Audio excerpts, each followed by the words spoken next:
So, welcome to the podcast, and this is not your first podcast of a piping genre appearance, Isla. You did manage to appear in another podcast. Yeah. Welcome to Isla Stout. How are you, Isla? Are you well? Yeah, I'm good. Thanks yourself, Rob. The best, the best. And well, as we're recording this, it's actually a Saturday evening. It's nice and peaceful, and I've just been enjoying the weekend. I'm sure you have too, yeah? Yeah, that's it. Nice and chill this weekend. Indeed. Now, the reason I'm kind of slagging you off at the start there, because the guys at Chandler Rant managed to get the jump on us. You were on the Chandler Rant podcast there pretty recently. Do you want to talk about your experience? How did you find it? It was definitely a unique interview. I'll say that. It's not the usual type I've been used to. But yeah, it was such a good fun chatting to the boys and, getting the crack, having a few drams, talking about piping and everything in between. So yeah, it was good. It was It's good. the everything in between is the entertaining, but I'm sure. But don't worry, we're not going to ask you anything like what those guys ask you. So for those who want to hear that interview, you can go and listen to the other podcast, but you're here right now. So let's ask you. The reason we have you on this week's podcast, Isla, is because you're launching a new book. So do you want to tell us about this? It's called the Stout Collection. Where did Yeah, this the all Stout start? Collection. So basically, I was taught by my dad, a very well-known piper, Jim Stout, and over the years, as father and daughter, we've also just bonded as, really, really close friends. We've been tutors and everything. So, over the years, we've both played together. Played at competitions together, lots of different things, and also started like composing. And I mind as a young kid when I'd written like my first two-parted 6/8, and it was the best thing in the world. I was like, oh, we should take out a pipe book. And my dad was like, don't be silly, Isla, like, don't be silly. Write a few more tunes and we'll maybe get there. And I think I'd mentioned it before, but it was kind of last November. I started writing a lot more tunes. I was aware that my dad had a lot of tunes written as well.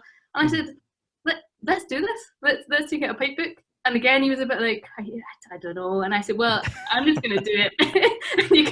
you can either be with me or, I'll just start it. And so I just kind of kickstarted it. The first thing was just compiling all of our tunes that we'd ever written.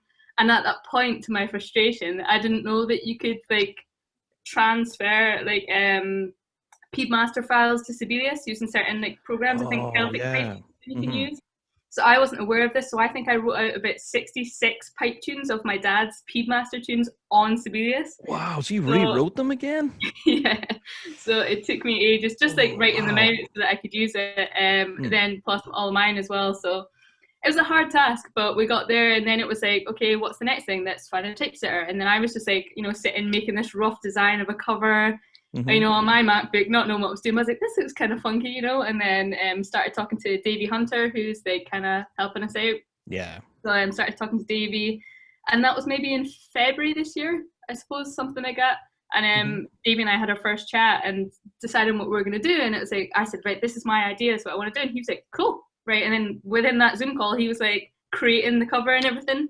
And then I remember calling my dad after it. I was like, oh, I've just chatted to Davey, like, we're going to get quotes for books and everything. He's like, oh, okay. So, and it was like, then it sunk in that we were actually doing it. This is happening like, now. Yeah, okay. And real. Then he started kind of helping out a bit more, which was good. So started getting all the tune stories, photos and stuff like that. So we're just in the middle of putting it all together right now, but it's nearly complete. We're kind of getting to the last stages of proofing, so we're getting there. Oh, fantastic stuff. I'm dead excited for this because I'm sure like most folks in the piping scene by now, you're bound to have seen the little teaser video that you have. We're actually going to play this just now. The little teaser clip gives you a little bit of an idea, but not much, if I'm honest. So I'm going to grill you on some of the tunes that are mentioned in this. But yeah, for those listening to the pod or watching the video here on YouTube, here's a little teaser clip of what to expect.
There you go. I'm all sorts of excited for this, Isla. Now, this, you kind of really sprung this on the piping scene and out of the blue.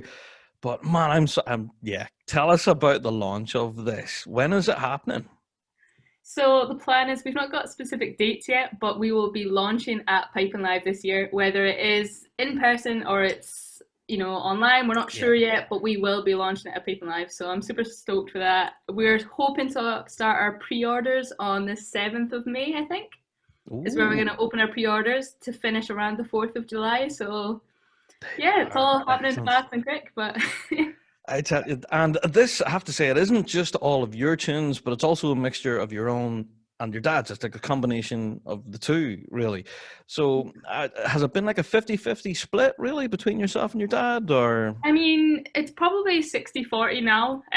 Like he's probably got more tunes than I do in the book, just a couple, because I mean, he's written so many more tunes composing than I for have, longer, yeah. I mean, we had a lot to start with and that was the thing. It was then choosing what ones were going to actually make the book, what ones weren't, or like we weren't sure about that one. So I think we've got it down to about 54 tunes in our book. So yeah, I'd say it's probably about 60-40. I'm not entirely sure, but yeah, it's about 54 tunes in the book. So still quite a collection, though. You're not like releasing half a dozen here. This is quite a collection. No, all I do. Am I right in saying that there's going to be like a whole range here between marches, just bass, reels, hornpipes? Is it going to be a mix of all sorts of different tunes throughout? Yeah, we've got our 2/4s, 6/8s, 1 or 2, 9/8, 12/8s, 3/4s, 4/4s, just bass, reels, hornpipes, jigs. There's a waltz in there. There's a bit of everything there. So there's a real mix. Yeah. So there is one of the tunes actually that, well, I mentioned to you before we started recording this, is the exploding haggis soup. Seems to be a bit of a hit with the piping scene at the moment. We're aware LG Drummond actually released a video not too long ago of him performing a drum score to it. Do you want to tell us the story behind the title?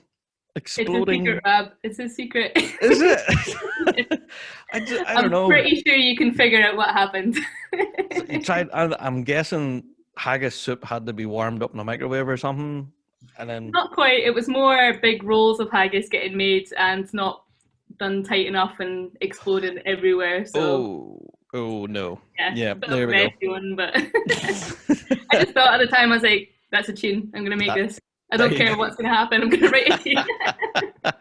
Worry about the mess later. It's fine. Exactly. Now, I hope you don't mind me saying, but in the piping scene, it isn't really commonplace for women to be composers in the piping scene. Most of the books and things that we've seen in recent years have all been fellas. So has this you're kind of breaking new ground here. Do you know what I mean? Do you find that in a way that you kind of like a bit of a, icebreaker, I suppose, for other women to come through and perhaps release their music? Yeah, I guess I never really thought of that. I just kind of was like, let's just do it. But yeah, of course, like I think the piping scene needs to just constantly embrace new music, no matter who you are, let's keep it going, let's keep the creativity going. That's it indeed. And if anything, I hope it does open the doors for more women pipers and women drummers for that matter too. Oh, yeah. Release your music. Don't just think, I'll leave that to the blokes. Nah, put pen to paper, release new tunes for sure. Yeah.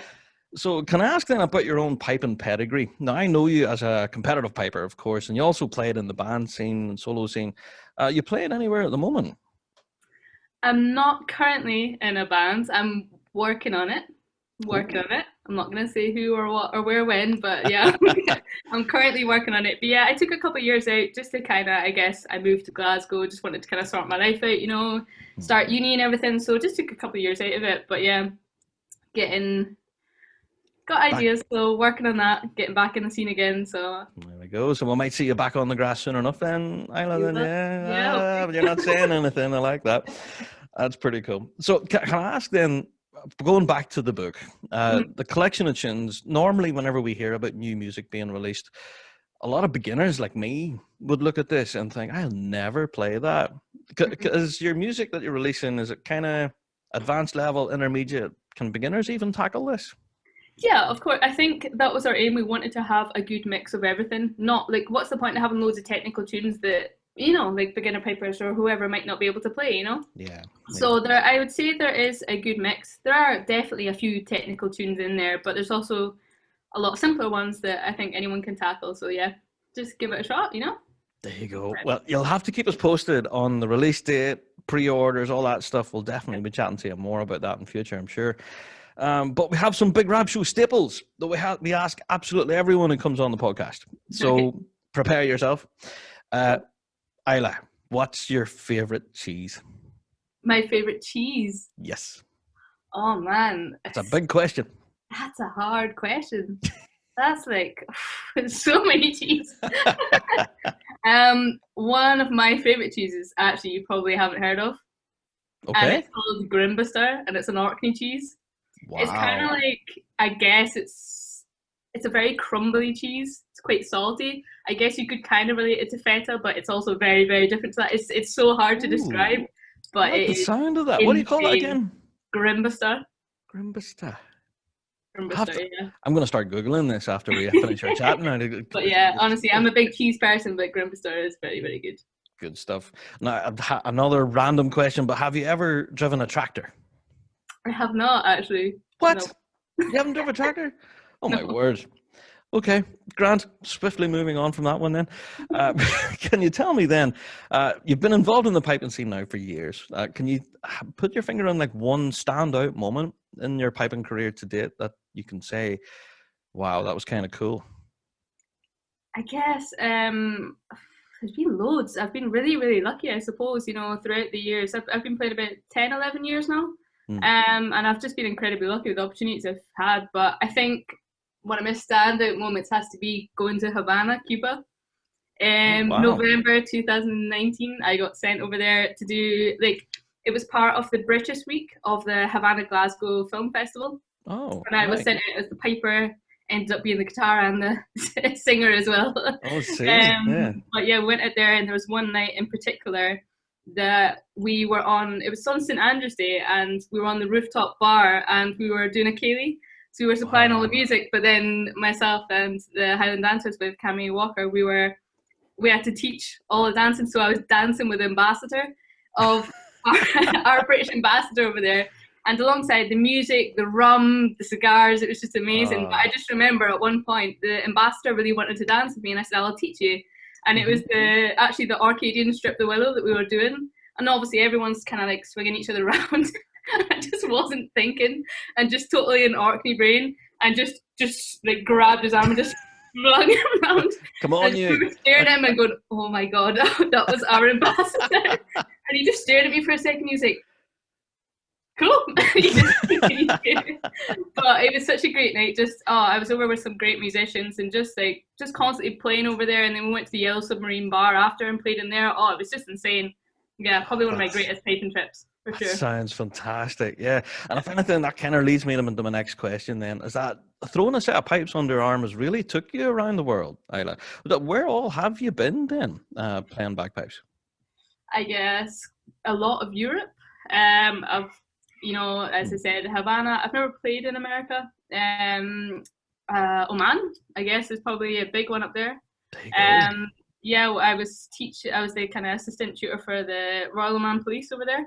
So we were teaching them the pipes when I was younger. So I guess that was one of the bigger ones. But yeah, I've fairly traveled. As I said, the opportunities I've had, I've been so lucky. You know, it's been really great.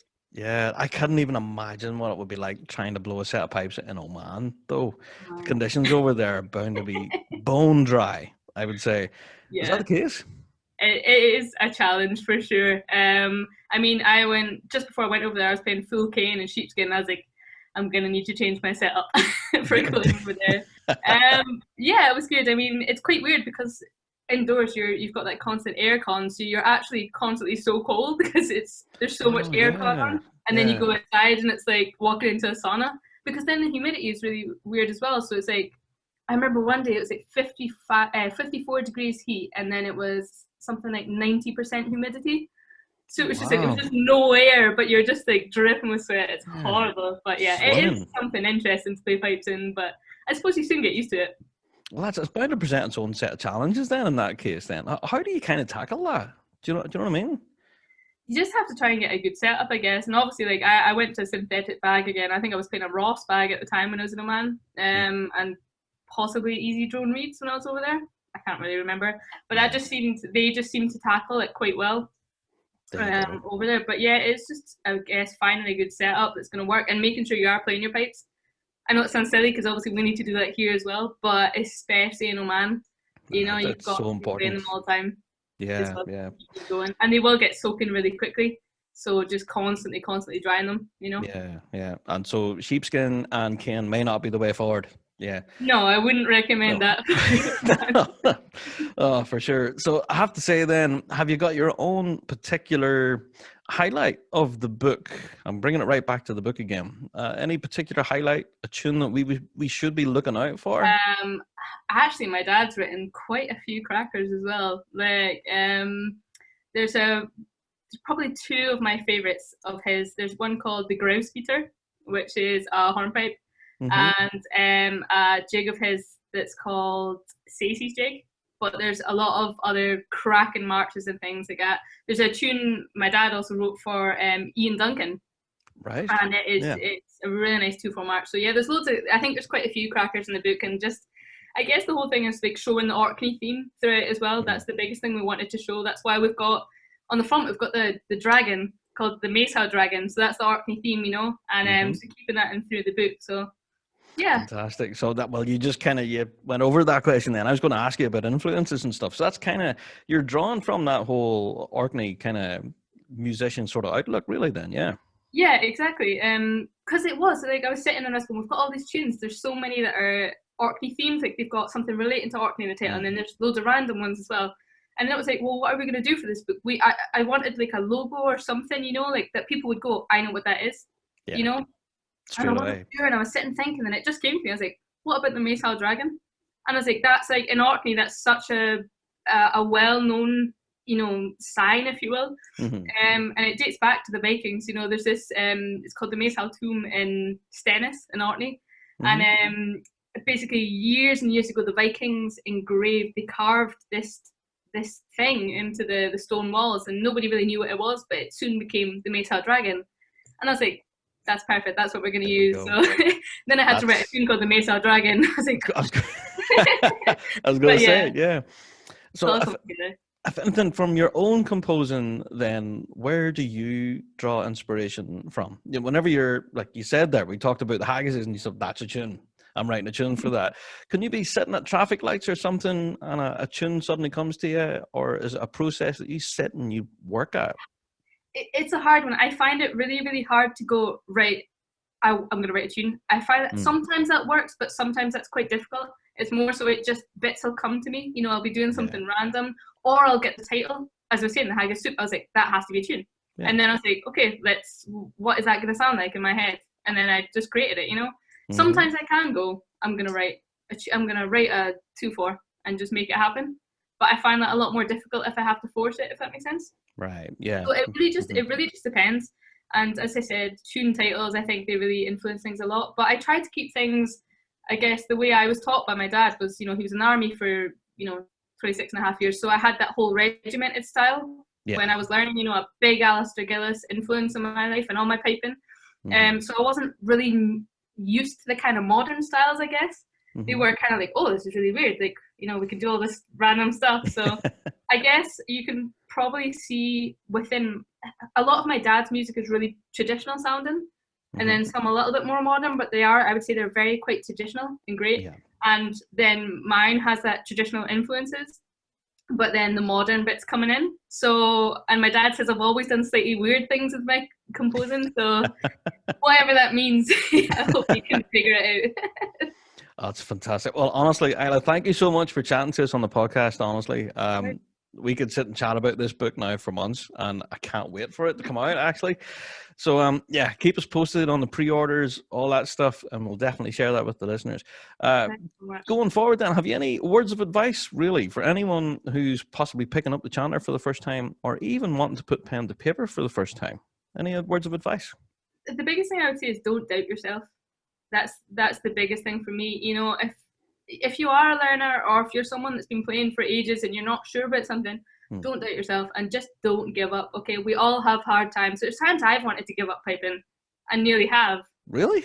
Yeah, there has been. So just don't ever doubt yourself. If just keep going. believe in yourself, get over that hurdle, get the pipes out the box, and just go for it. Get the pen out, just go for it.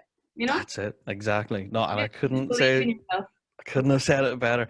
Isla, thank you so much for chatting to us. We're going to finish our interview today actually with a performance from yourself of the Exploding Haggis Soup. Now, I have to say, this tune, to me, it actually sounds as if you can hear the haggis like bubbling around in the pot. I don't know. The bottom hand was flat out. So, yeah, the playing is incredible. And the tune itself, I love it. So I can't wait to hear more from this, the Stout Collection. So thank you, Isla. And I will chat to you hopefully in a future show. You never know. Sounds great. Thanks Thanks. very much. Take care.